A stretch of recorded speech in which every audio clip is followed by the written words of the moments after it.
నమస్తే friends, KS సీడ్స్కి స్వాగతం. నేను మీ సౌజన్య. ఈరోజు మనం చిన్నపిల్లలు ఇష్టంగా తినే తేనె మిఠాయి బొరుగు ముద్దలు చేయటం చూద్దామండి. చేయటం చాలా తేలిక, ఇంట్లో చేస్తాం కాబట్టి ఆరోగ్యానికి కూడా చాలా మంచిది. మరి లేట్ చేయకుండా ప్రాసెస్ స్టార్ట్ చేసేద్దామా? ముందుగా తేనె మిఠాయి చేయటం చూద్దామండి. బౌల్లో 2 కప్పుల మైదా పిండిని తీసుకోవాలి. ఇది 1/2 కేజీ ఉంటుందండి. తర్వాత ఇందులో 1/2 టీ స్పూన్ బేకింగ్ పౌడర్ వేసుకోవాలి. అలాగే 1/2 టీ స్పూన్ సోడా ఉప్పు వేసుకోవాలి. ఖచ్చితంగా ఈ 2 వేసుకోవాలండి, అప్పుడే మిఠాయి పర్ఫెక్ట్గా వస్తుంది. దీనితో పాటు 2 టేబుల్ స్పూన్లు పెరుగు వేసుకోవాలి. పెరుగు పుల్లగా ఉండకూడదండి, ఫ్రెష్గా ఉండాలి. తర్వాత ఇందులో 1 టీ స్పూన్ నెయ్యి వేసుకోవాలి. నెయ్యి వేసుకొని బాగా కలపాలి. మనం వేసుకున్న పెరుగు నెయ్యి పిండంతా బాగా కలిసేలాగా కలపాలి.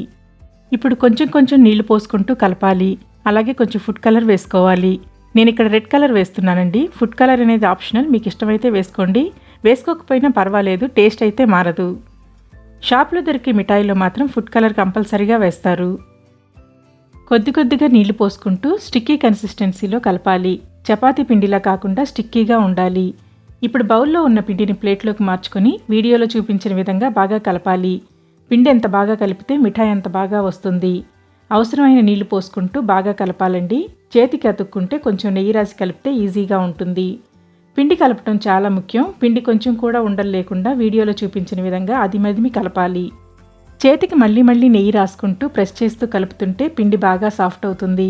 రసగుల్లాకు పన్నీర్ చేస్తాం కదా, అదే విధంగా చెయ్యాలి. చూడండి, పిండి బాగా కలిసింది. ఈ కన్సిస్టెన్సీలో ఉండాలి. స్టిక్కీనెస్ తగ్గి పిండి సాఫ్ట్ అయ్యింది. ఇది అలాగే మూత పెట్టి 4 గంటలు పక్కనుంచాలి.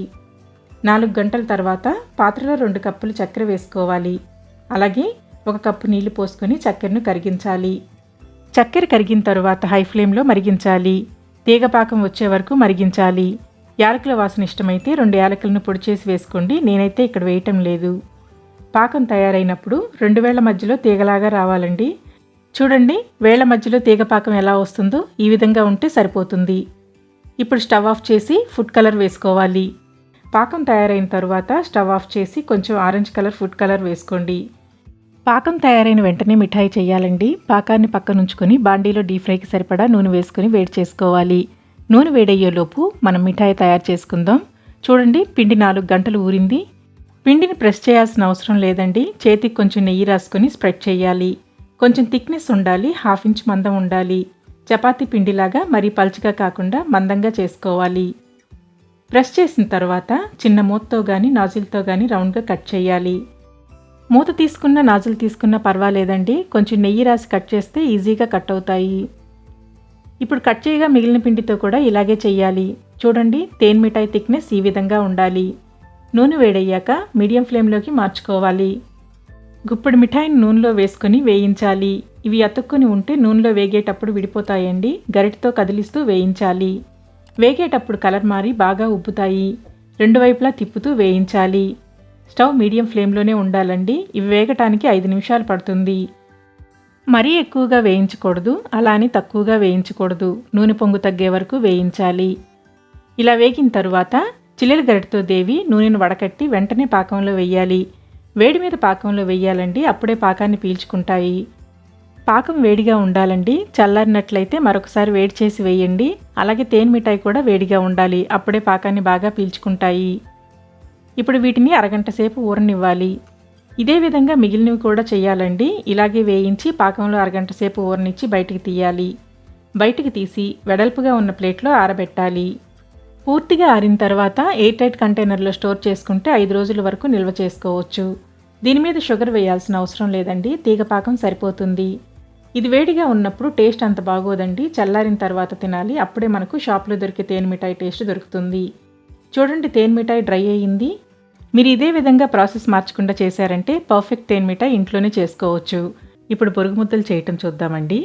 ముందుగా రెసిపీ చేయటానికి వెడల్పుగా ఉన్న బౌల్లో 3 కప్పులు బొరుగులు తీసుకోవాలి. బొరుగులు మెత్తగా కాకుండా బొరుగుగా క్రంచీగా ఉండాలండి. మీరు తీసుకునే బొరుగులు మెత్తగా ఉంటే కొంచెం వేయించైనా తీసుకోవచ్చు. చూడండి, చేత్తో నలిపినప్పుడు పొడవ్వాలండి, అప్పుడే చాలా టేస్టీగా క్రంచీగా ఉంటాయి. ఇప్పుడు ప్యాన్లో 1 కప్పు పొడి చేసిన బెల్లాన్ని తీసుకోవాలి. 3 కప్పుల బొరుగులకు 1 కప్పు బెల్లం కరెక్ట్గా సరిపోతుంది. మీరు ఏ కప్పుతో అయితే బొరుగులు తీసుకుంటారో అదే కప్పుతో మిగతావన్నీ కొలత తీసుకోవాలి. ఇందులో 1/4 కప్పు నీళ్లు పోసుకొని మరిగించాలి. బెల్లాన్ని పొడి చేసి వేసుకోవచ్చు, లేదా తురిమి వేసుకుంటే అదిమి పెట్టి కొలత తీసుకోవాలి. అప్పుడే కొలత కరెక్ట్గా ఉంటుంది. బెల్లంలో డస్ట్ ఉంటే వడకట్టి తీసుకోవాలండి. ఈ బెల్లంలో డస్ట్ ఉంది, అందుకే వడకట్టి వేరొక బౌల్లోకి మారుస్తున్నాను. పాకం అడుగంటుకోకుండా మందంగా ఉండే పాత్ర తీసుకోవాలి. ఇప్పుడు ఫ్లేమ్ని హైలో ఉంచి పాకాన్ని మరిగించాలి. చూడండి, పాకం బాగా మరుగుతుంది. ఈ నురగంతా పోయి గట్టిగా రావాలండి. అప్పటి వరకు బాగా ఉడికించాలి. అలాగే పాకం తయారైనప్పుడు రంగు మారి మంచి వాసన వస్తుంది. పాకం గట్టిపడిన తరువాత పక్వాన్ని చెక్ చేయాలి. గిన్నెలో నీళ్లు తీసుకుని కొంచెం పాకాన్ని వెయ్యాలి. బౌల్లో వేసినప్పుడు పాకం చేత్తో ఉండచేయటానికి రావాలి. అదే సమయంలో గట్టిగా ఉండాలి. లేత పాకం కాకుండా గట్టి పాకం రావాలి. ముదురు పాకం అంటారు కదా, అలా ఉండాలి. ఉండని ప్లేట్లో కొడితే టంగుమని శబ్దం రావాలండి. అంత గట్టిగా రాయిలాగా ఉండాలి. ఒకవేళ మీరు చెక్ చేసేటప్పుడు గట్టిగా రాలేదంటే ఇంకొంచెం సేపు ఉడికించండి. చూడండి, ప్లేట్లో నీళ్లు తీసేసి పాకం కొట్టినప్పుడు రాయి వేస్తే ఏ సౌండ్ వస్తుందో అదే సౌండ్ వచ్చింది. ఈ స్టేజ్కి వచ్చాక స్టవ్ ఆఫ్ చేయాలి. స్టవ్ ఆఫ్ చేసి 1 టీ స్పూన్ నెయ్యి వేసుకోవాలి. 1 టీ స్పూన్ సరిపోతుందండి, వాసన కోసం మాత్రమే వేస్తున్నాము. అలాగే 3 యాలకులు దంచి పొడి చేసి వేసుకోవాలి. యాలకుల పొడి మెత్తగా ఉండాలండి, తొక్కలేమైనా ఉంటే తీసేయండి. ఇప్పుడు రెడీ అయిన పాకాన్ని బొరుగుల్లో వేసి కలపాలి. మొత్తం పాకం వెయ్యాలండి, కొలత కరెక్ట్గా సరిపోతుంది. పాకం అంతా కలిసిన తరువాత చేతికి కొంచెం నెయ్యి రాసి వేడిగా ఉన్నప్పుడే చిన్న చిన్న ముద్దలుగా చేయాలి. మీకు నచ్చిన సైజులో చేసుకోవచ్చండి. పెద్ద సైజు కావాలంటే ఎక్కువ తీసుకొని 2 చేతులతో అదుముతూ రౌండ్ బాల్ లాగా చెయ్యాలి. ఈ ప్రాసెస్ అంతా త్వరగా చెయ్యాలండి, లేదంటే పాకం గట్టిపడి ఉండ చేయటానికి రాదు. ఉండ చేసేటప్పుడు వేడిగా ఉంటే కొంచెం చెయ్యిని తడుపుకోండి, వేడి తగ్గుతుంది. చెయ్యికి నెయ్యి రాస్తూ ఉండ చేయాలి. బొరుగు ముద్దలన్నీ ఒకే సైజులో రావాలంటే గరిటె తీసుకొని బొరుగుల పాకాన్ని తీసుకుంటే కొలత కరెక్ట్గా ఉంటుంది. అన్నీ ఒకే సైజులో వస్తాయి. లేదా మన పిడికిలి సైజులో చేసినా సరిపోతుంది. ఇప్పుడు మనం తీసుకున్న కొలతలతో 10 బొరుగు ముద్దలు వస్తాయి. వేడారక ముందే ఫాస్ట్గా చేయాలండి. వేడారక ముందే ఫాస్ట్గా ముద్ద చేయాలి. మీరు చేసేటప్పుడు అడుగునున్న బొరుగుల పాకం వారి ముద్ద చేయటానికి రాకపోతే స్టవ్ని లో ఫ్లేమ్లో ఉంచి 1 నిమిషం వేడి చేయండి. లేదా వేడి నీళ్ల గిన్నె మీద 1 నిమిషం ఉంచినా పాకం కరిగి ముద్ద చేయటం ఈజీ అవుతుంది. చేతికి నెయ్యి రాసుకోవాలండి, లేదా నీళ్లు రాసుకున్నా సరిపోతుంది. వేడి మరీ ఎక్కువగా ఉంటే బియ్యపిండి అప్లై చేసుకుని ఉండ చేసుకోవచ్చు. ఇవి పూర్తిగా ఆరిన తర్వాత ఎయిర్ టైట్ కంటైనర్లో స్టోర్ చేసుకుని చాలా రోజుల వరకు నిల్వ చేసుకోవచ్చు. ఇంతేనండి, కరకరలాడుతూ పిల్లలు ఇష్టంగా తినే బొరుగు ముద్దలు తయారయ్యాయి. ఈ రెసిపీ మీకు నచ్చితే ట్రై చేసి కామెంట్ చేయండి. లైక్ చేసి తెలిసిన వారందరికీ షేర్ చేసి సపోర్ట్ చేయండి ఫ్రెండ్స్. ఇంకా సబ్స్క్రైబ్ చేయకపోతే ప్లీజ్ సబ్స్క్రైబ్ చేసి పక్కన ఉన్న బెల్ని ప్రెస్ చేసి ఆల్ని సెలెక్ట్ చేయండి.